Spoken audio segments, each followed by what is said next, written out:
Compte rendu de la 40e réunion du Conseil des ministres.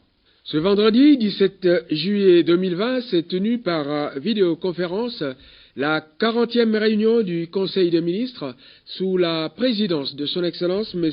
Félix-Antoine Tshisekedi Tshilombo, président de la République, chef de l'État. L'ordre du jour comportait les points suivants. 1. Communication de son Excellence M. le Président de la République, chef de l'État. 2. Points d'information. 3. Approbation d'un relevé des décisions du Conseil des ministres. 4. Examen et adoption des dossiers. 5. Examen et adoption des projets de texte. 1. De la communication de son Excellence Monsieur le Président de la République. La communication du Président de la République a porté sur 4 points, à savoir 1. La stratégie commune de transition entre la MONUSCO et la République démocratique du Congo. 2. Le contrôle par l'Inspection générale des finances concernant les exonérations et les compensations. 3. Les informations relatives à la visite du travail en République du Congo. 4. L'information sur le décès d'un grand sportif. De la stratégie commune de transition entre la MONUSCO et le gouvernement congolais.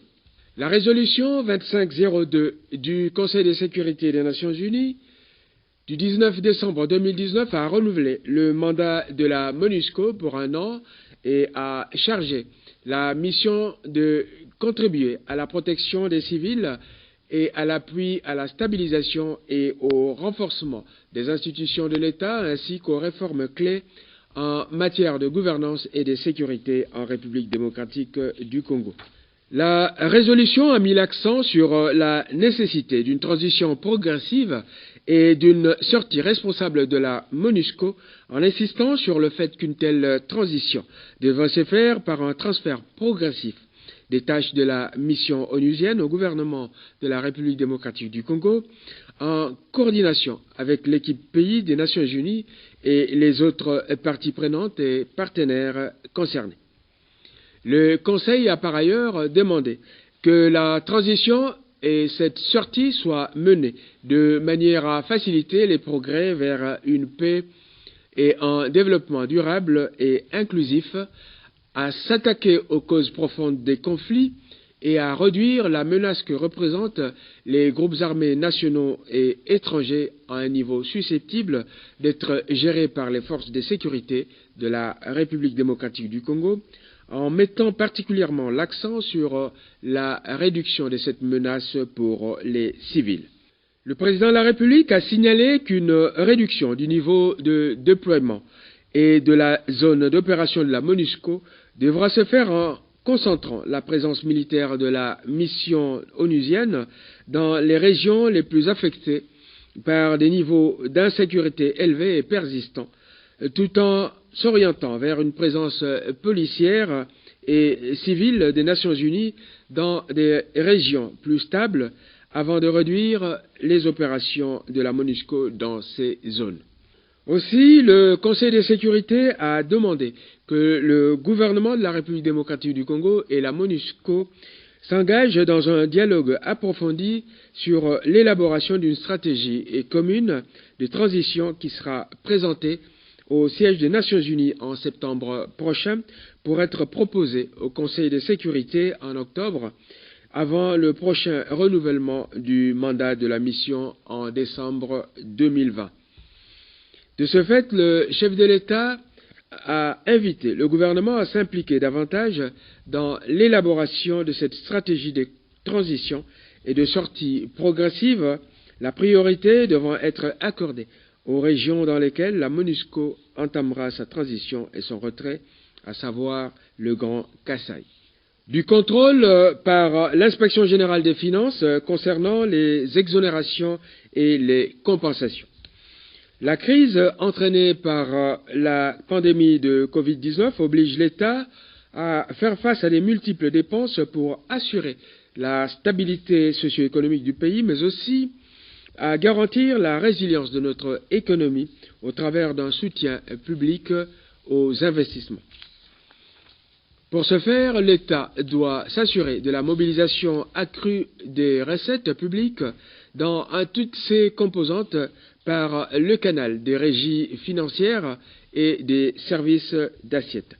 C'est pourquoi l'inspection générale des finances, dont les nouveaux animateurs viennent d'être récemment désignés, a été instruite de veiller au contrôle de toutes les exonérations et compensations accordées à ce jour et qui, par ce fait, amenuisent les montants des recettes récoltées pour le compte du Trésor public. Étant donné que les compensations sont interdites dans la loi des finances 2020, le Premier ministre a été chargé de veiller à l'application stricte de cette disposition. De la visite de travail auprès du président de la République du Congo. Pendant 2 jours, le chef de l'État a effectué une visite de travail à Brazzaville auprès de son homologue, le président Denis Sassou Nguesso. Au menu de leurs échanges, il a été question de la paix dans la sous-région, en particulier sur le conflit frontalier opposant la République démocratique du Congo à la Zambie. Les 2 chefs d'État ont échangé sur la situation humanitaire de nos compatriotes actuellement réfugiés au Congo-Brazzaville et qui doivent rentrer chez eux à Yumbi. Ils ont abordé les questions ayant trait aux relations bilatérales en mettant un accent particulier sur la sécurité et les échanges économiques entre les 2 Congos, et cela pour faire face aux nouveaux enjeux créés par la Covid-19. L'autre projet évoqué par les 2 chefs d'État est celui du pont Orotorail, avec son volet de voie ferrée vers Ilebo. À cette occasion, le chef de l'État a pu souligner l'innovation apportée dans le sens de la prise en compte obligatoire de la réalisation du port en eau profonde de Banana. En clair, les candidats qui seront retenus pour la réalisation du projet pont Orotorail devront impérativement intégrer les travaux du port en eau profonde de Banana qui devraient s'exécuter concomitamment. Information sur le décès d'un grand sportif. Le chef de l'État a été informé du décès en France du boxeur Chikuna, qui fut l'un des grands sportifs de notre pays et dont la dépouille est arrivée à Kinshasa. À ce sujet, il a demandé au gouvernement, et en particulier au ministre des Sports, de lui rendre des hommages mérités et d'assister sa famille à l'occasion de ses obsèques. Des points d'information. Vice-premier ministre, ministre de l'Intérieur, Sécurité et Affaires coutumières. De l'état d'esprit de la population. D'après le vice-premier ministre, ministre de l'Intérieur, Sécurité et Affaires coutumières, l'état d'esprit de la population est dominé par les divergences observées au sein de la classe politique à propos des propositions de loi Minakou Sakata d'une part, et les contestations sur l'entérinement de la candidature de M. Ronsard Malonda au poste de président de la CENI par l'Assemblée nationale d'autre part. Des marches de protestation. Ces situations ont donné lieu à des marches le 9 et le 13 juillet 2020, organisées respectivement par l'UDPS et l'AMUCA, et ce en violation de l'état d'urgence sanitaire et contre l'interdiction formulées par les autorités urbaines. Les marches de l'AMUCA se sont déroulées dans 17 provinces sur les 26. Elles ont connu une certaine affluence. Elles étaient émaillées de quelques échauffourées entre les manifestants et les forces de l'ordre. La police est intervenue pour faire respecter les interdictions édictées par les autorités. Le gouvernement a condamné ces manifestations et les violences qui les ont accompagnées et promis de faire traduire en justice les auteurs et les commanditaires de ces actes. Démarche de soutien. La plateforme Front commun pour le Congo, FCC en sigle, a pour sa part décidé de renvoyer au jeudi 23 juillet 2020 la marche projetée pour le 16 juillet en soutien aux institutions et à la démocratie. Des messages de chasse à des ressortissants non originaires. Il s'observe dans quelques provinces des comportements de chasse de ressortissants non originaires, principalement dans les espaces Grand Katanga, Grand Équateur et Grand Bandundu. Le gouvernement met en garde les initiateurs de ces comportements. De la situation sécuritaire. Les forces loyalistes engagés dans la traque des différents groupes armés dans la partie nord-est du pays, poursuivent leurs opérations de traque contre les miliciens Lendu Kodeko dans l'Ituri et ADF-MTM dans le Nord Kivu. De la criminalité urbaine. Il s'observe ces derniers temps, dans la grande totalité des grands centres urbains du pays, un regain du banditisme. Des instructions ont été données aux commissaires provinciaux de la police nationale de renforcer les patrouilles. De la situation aux frontières. Les retours volontaires et les expulsions des Congolais de l'Angola pour cause de séjours irréguliers se poursuivent. Il y a une lueur d'espoir après la séance de travail organisée par visioconférence entre le vice-premier ministre, ministre de l'Intérieur, Sécurité et Affaires coutumières, et son collègue de l'Angola à ce sujet. Une rencontre entre les autorités de deux pays est envisagée pour le mois d'août 2020. Ministre de la Défense nationale et ancien combattant. En l'absence du ministre de la Défense en mission, le ministre délégué auprès du ministre de la Défense, en charge des anciens combattants, complétant le ministre de l'Intérieur, Sécurité et Affaires coutumières, a confirmé le calme relatif sur l'ensemble du territoire national en dépit des actions des miliciens et groupes armés menés dans l'Est de la République, mais rencontrant une détermination sans faille des FRDC qui les traquent. Les faits saillants ci-après méritent d'être épinglés. Des rebelles centrafricains anti-Balaka ont été mis en déroute en territoire de Mobaïmbongo, dans le nord Ubangi. Les FRDC ont renforcé leur patrouille de combat en groupement Babumba Kisiki, dans le nord Kivu, devenu l'une des nouvelles cibles des djihadistes ougandais. Plusieurs cas de reddition sont signalés dans les rangs des ADF-MTM suite à la pression des FRDC. De même, on a constaté la reddition d'une soixantaine des miliciens Maïmaï à Kachunguti dans le territoire de Kalehe. Recrudescence des cas de kidnapping en territoire de Rutshuru à l'initiative des bandits. Leur traque a été lancée par les services de sécurité.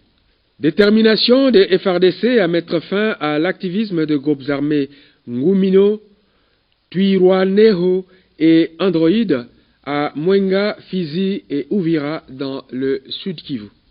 Causerie morale du commandant suprême des FRDC.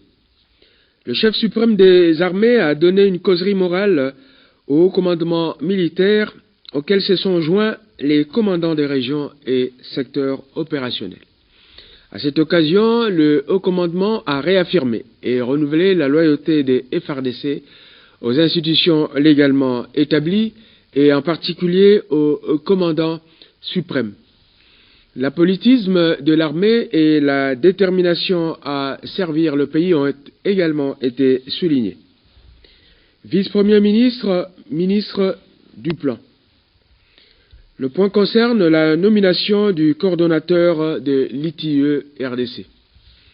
Madame le vice-premier ministre, ministre du Plan, a fait part au Conseil du point concernant la nomination du coordonnateur du secrétariat technique de l'ITIE-RDC, conformément à l'option levée à la 25e réunion du Conseil des ministres. Conformément au décret numéro 09/28 du 16 juillet 2009 régissant l'ITIE-RDC et à la norme de l'ITIE internationale à laquelle notre pays a adhéré, le Conseil des ministres a confirmé l'option de ce recrutement qui sera sanctionné dans les prochains jours par une ordonnance présidentielle. Approbation d'un relevé des décisions du Conseil des ministres. Le relevé des décisions de la 39e réunion du Conseil des ministres du vendredi 10 juillet 2020 a été adopté. Examen et adoption des dossiers. Premier dossier, celui présenté par le ministre de la Santé, complété par le coordonnateur du secrétariat technique de la riposte contre la Covid-19. Premier point, évolution de la situation de la pandémie de Covid-19. À l'absence du ministre de la Santé empêché, le vice-ministre a exposé sur 2 dossiers, à savoir 1. L'évolution de la situation de la pandémie de Covid-19, 2. Les modalités pratiques de la levée de l'état d'urgence. S'agissant de l'évolution de la situation de la pandémie de la Covid-19 au 14 juillet 2020. La situation épidémiologique se présente comme suit. Cumul de cas, 8163. Nombre de décès, 192. Personnes guéries, 3983. Localisation, Kinshasa, 6873 cas. Congo central, 351 cas. Sud Kivu, 276 cas. Okatanga, 260 cas. Nord Kivu, 193 cas. Lualaba, 72 cas. Point saillant. On note le début de l'audit par l'Inspection générale des finances des fonds, dons et biens alloués dans le cadre de la riposte contre la Covid-19 auprès du comité multisectoriel de riposte et du secrétariat technique. Deuxième point, évolution de la situation épidémiologique concernant la maladie à virus Ebola à Mbandaka. La situation épidémiologique au 12 juillet 2020 se présente comme suit. Cumul de cas, 49. Décès, 20. Guéris ou survivants, 11. En ce qui concerne la localisation, Bikoro compte 16 cas, Bolomba 9 cas, Iboko 4 cas, Bandaka 12 cas, Ouangata 2 cas, Lotumbe 2 cas. Fait saillant en rapport avec l'épidémie à virus Ebola à Mbandaka. Il y a eu 10 916 personnes de vaccinées du 5 juin 2020 au 12 juillet 2020. Les modalités pratiques de la levée de l'état d'urgence. Le vice-ministre de la Santé, complété en cela par le professeur Mouyembe, coordonnateur du secrétariat technique de la riposte contre la Covid-19, a donné les informations suivantes sur la nécessité de la levée de l'état d'urgence. Le principe de la levée progressive de l'état d'urgence trouve sa justification au regard des paramètres ci-après. Paramètres épidémiologiques. À travers la prise en compte de la nature désormais endémique de la Covid-19. Paramètres politiques. La difficulté d'une nouvelle prorogation de l'état d'urgence par le Parlement. Paramètres internationaux, la prise en compte de la reprise des activités dans le monde. Paramètres économiques, la nécessité de la relance des activités. Il y a lieu de relever également la nécessité de faire accompagner la levée de l'état d'urgence des dispositifs contraignants et coercitifs afin de faire observer les gestes barrières et sanitaires appropriés, en particulier le port obligatoire des masques. L'arsenal juridique y relatif sera connu dans les jours qui viennent. Par ailleurs, le coordonnateur du secrétariat technique à la riposte a rappelé les préalables et les mesures sanitaires qu'il y a lieu de respecter selon les secteurs ou types d'activités. Quant à la période à prendre en compte pour l'application totale de la mesure de levée progressive de l'état d'urgence, le coordonnateur a proposé qu'elle aille du 21 juillet au 7 septembre 2020. Ce temps devrait permettre aux responsables des secteurs concernés d'apporter les plans d'exécution progressive des mesures et de faire une grande conscientisation dans leur secteur. Les résultats des stratégies mises en place pour lutter contre la Covid-19 peuvent être listés comme suit. Ralentissement de l'expansion de la pandémie, décentralisation des diagnostics, baisse de la létalité de 11,9% au mois de mars 2020 à 2,2% au mois de juillet 2020. Classement honorable de la République démocratique du Congo en Afrique en termes de contamination et de létalité. Le coordonnateur du secrétariat technique a fait remarquer que le respect de gestes barrières reste une condition essentiel de la réussite du déconfinement progressif consécutif à la levée de l'état d'urgence. Autrement, il pourrait être envisagé le reconfinement, à l'instar de ce qui s'est passé en Afrique, en particulier à Madagascar, au Maroc et en Algérie. Une minute de silence a été observée pour les professionnels de la santé morts dans le cadre de la lutte contre la Covid-19. Il y a lieu de relever que, conformément aux orientations du Premier ministre, chaque ministère présentera les dispositions à prendre dans son secteur en rapport avec la levée de l'état d'urgence. Le chef de l'État devait s'adresser à la nation incessamment en vue d'annoncer les décisions en rapport avec l'état d'urgence. Ministre d'État, ministre des Affaires étrangères. Il s'agit du dossier relatif à la situation de nos compatriotes déplacés de Yumbi et réfugiés en République du Congo-Brazzaville. Bref rappel des faits. Un conflit foncier est survenu dans la province de Mai-Ndombe en décembre 2018 entre les populations Banounou et Batende causa plusieurs morts et la fuite vers le Congo-Brazzaville des populations Banounou qui s'y sont réfugiées. Nombre actualisé des Congolais de Yumbi réfugiés en République du Congo-Brazzaville. Il est à ce jour de 8827 personnes. En y incluant les nouvelles naissances et les personnes qui se déplacent, ce chiffre peut être évalué à 11 187. Problématique de rapatriement de nos compatriotes. Des propositions à ce sujet ont été formulées à l'occasion d'une réunion tripartite tenue en juin 2019 entre les partis République démocratique du Congo, le Haut Commissariat aux réfugiés et la République du Congo-Brazzaville. Parmi elles, il y avait l'obligation de rapatrier volontairement en RDC les réfugiés, la réhabilitation des infrastructures de base d'accueil pour les rapatriés, la réconciliation des deux communautés, etc.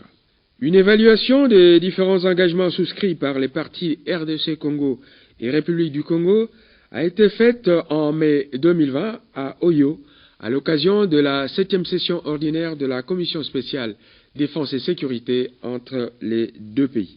En conclusion, on notera que si la partie République du Congo-Brazzaville a rempli les engagements souscrits et que par ailleurs le HCR se dit prêt à assurer le rapatriement de nos compatriotes, il reste que la République démocratique du Congo n'a pas encore totalement rempli les siens. Il revient donc à notre pays d'agir rapidement en exécutant ses engagements préalables au retour des populations réfugiés. Ministre de l'Industrie. Il s'agit de la proposition de relance de la production du ciment de la cimenterie nationale, SINAT SA en sigle. Le ministre de l'Industrie a fait l'état des lieux de cette société d'économie mixte à caractère industriel et commercial créée en 1970, ayant pour objet la fabrication et la commercialisation du ciment et de ses produits connexes. Pour rappel, l'État congolais y détient 91,7% des parts, les autres parts étant détenues par des privés. À l'origine, sa capacité de production était de 300 000 tonnes de ciment par an. Le siège d'exploitation est situé à Kimpese dans le Congo central, tandis que le siège social se trouve à Kinshasa. Cette usine, qui est à l'arrêt depuis 2011, nécessite une réhabilitation complète. Sa capacité de production est de plus ou moins 1000 tonnes de ciment par jour, soit 20 400 sacs de ciment de 50 kg par jour. Cette société a connu des difficultés de tous ordres, administratifs, juridiques, techniques et fonciers. Le total de son endettement est de plus ou moins 64 267 078 $ américains. Or, la situation de son partenariat avec Coder, une société privée qui détient 40% des parts de la société. En vue de la relance de la production de cette société, le ministre a fait des propositions allant du recrutement d'un cabinet d'audit devant faire l'état des lieux et dégager la valeur de l'usine, en passant par celle de la réhabilitation partielle ou totale de l'usine. Quelle que soit l'option à choisir, le recrutement du cabinet d'audit apparaît comme un préalable. Le coût irrélatif est estimé à 80 840 $ américains. Le ministre de l'Industrie a sollicité le décaissement de cette somme, l'octroi des exonérations pour les intrants et pièces de rechange. Après débats et délibérations, le Conseil des ministres a adopté le projet et autorisé le décaissement de la somme des 81 840 $ américains pour l'audit technique.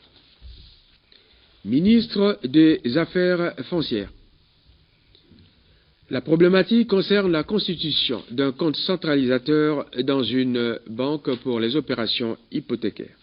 En vue de mener une lutte sans merci contre la fraude et le détournement des droits dus au Trésor dans les opérations hypothécaires, le ministre des Affaires foncières a proposé la création d'un compte bancaire dédié à recevoir les droits dus au Trésor, droit proportionnel d'enregistrement. Cette solution part du constat fait par le ministre d'après lequel la plupart des structures bancaires et financières réalisent des opérations de prêts hypothécaires sans procéder à leur inscription auprès des circonscriptions foncières. Elles ne s'acquittent donc pas correctement de leurs obligations de déclarer les droits y relatifs. Cette proposition, soutenue par l'ensemble des participants en raison de son inscription dans la droite ligne de la vision du chef de l'État de maximisation des recettes de l'État et de la lutte contre la fraude, a été adoptée. Ministre du Tourisme. Il s'agit de mesures de relance des activités dans le secteur du tourisme de suite de la Covid-19. Exposant sur le sujet, le ministre a fait observer que le secteur du tourisme est l'un des secteurs les plus touchés par la survenance de la Covid-19, dans la mesure où près de 90% des établissements ont été fermés. En vue de relancer ce secteur porteur de croissance, le ministre a retenu quelques mesures visant notamment la gestion de la crise et la création des opportunités de relance en développant le tourisme interne. Parmi ces mesures examinées avec le secteur de la santé, on note un plan de relance et de redressement du secteur du tourisme post-Covid-19, reparti en 4 axes majeurs dont le financement et la mise en œuvre constitueraient le redécollage des activités du tourisme. Le plan concerné est évalué à 2 934 166 618 francs congolais. Le ministre a sollicité du Conseil des ministres la reprise graduelle des activités touristiques ainsi que le financement nécessaire du projet à la hauteur sus-indiquée. Après débats et délibérations, le Conseil des ministres a adopté le plan de reprise des activités touristiques en faisant respecter les mesures barrières, de même que le budget proposé à cet effet. Examen et adoption d'un texte. Ministre d'État, ministre de l'Enseignement primaire, secondaire et technique. Il s'agit du projet d'ordonnance portant nomination d'un secrétaire permanent de la Commission nationale de la République démocratique du Congo pour l'UNESCO. Le ministre d'État a proposé au Conseil des ministres un projet d'ordonnance portant nomination à ce poste. Après débats et délibérations, le Conseil des ministres a adopté le projet moyennant des recommandations à exécuter conjointement par le ministre de l'EPST et celui de la fonction publique. Commencé à 13h55, la réunion s'est terminée vers 20h12. Je vous remercie.